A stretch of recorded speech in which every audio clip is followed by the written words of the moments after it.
In this video, I'm going to show you how to draw 3 views for this object right here.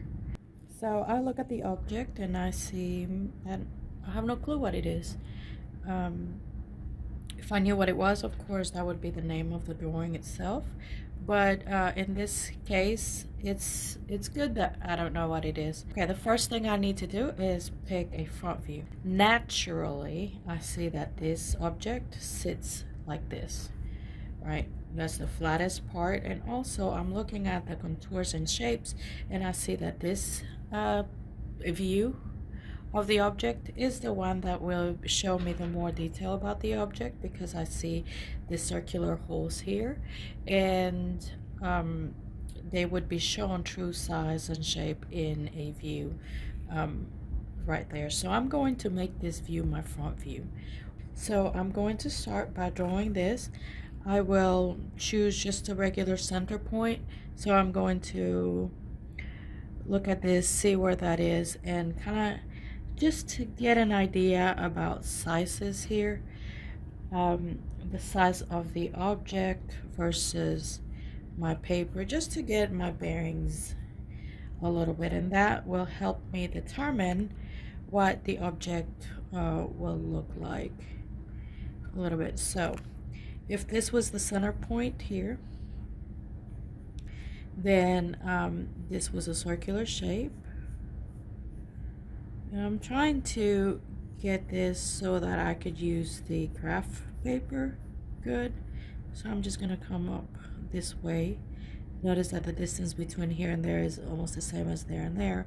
That way I can come to here and do the same for this. And that's a full circular shape. Okay. And then from here, right there, it just, this straight line just butts into that circle.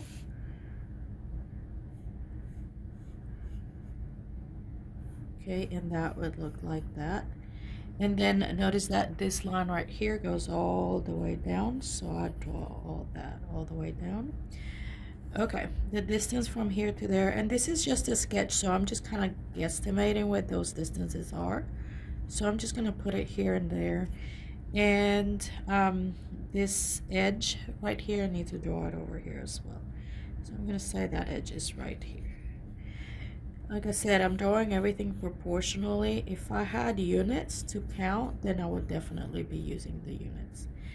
And then my circular holes, I think what I'm going to do is just place this over here and just give me an idea for location for those. So that's more or less where those holes will be. Okay. Now I have the inner hole here, like that, and so I'm just going to come and create that. And then these little areas here and here, those here and here. Okay, that almost completes my front view, except that I have these inclined surfaces here and there.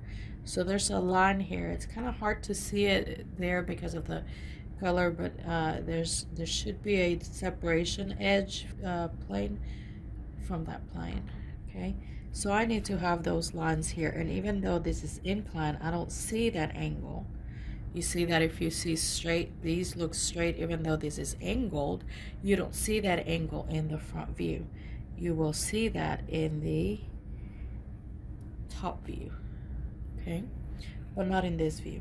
So that would complete that view here. I'm going to go ahead and darken it.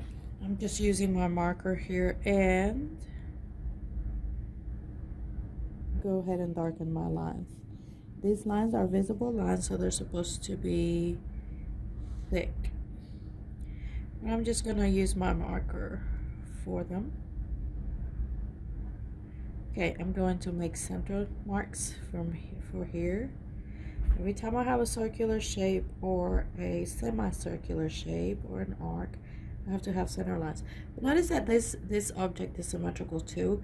So I'm going to carry my center line all the way across.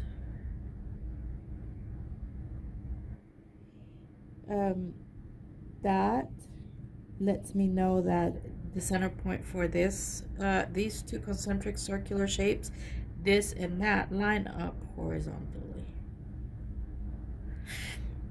Okay. Oh, my lines here for those edges. Okay, I'm done with my front view. The top view will be here, and therefore we would see this object like this.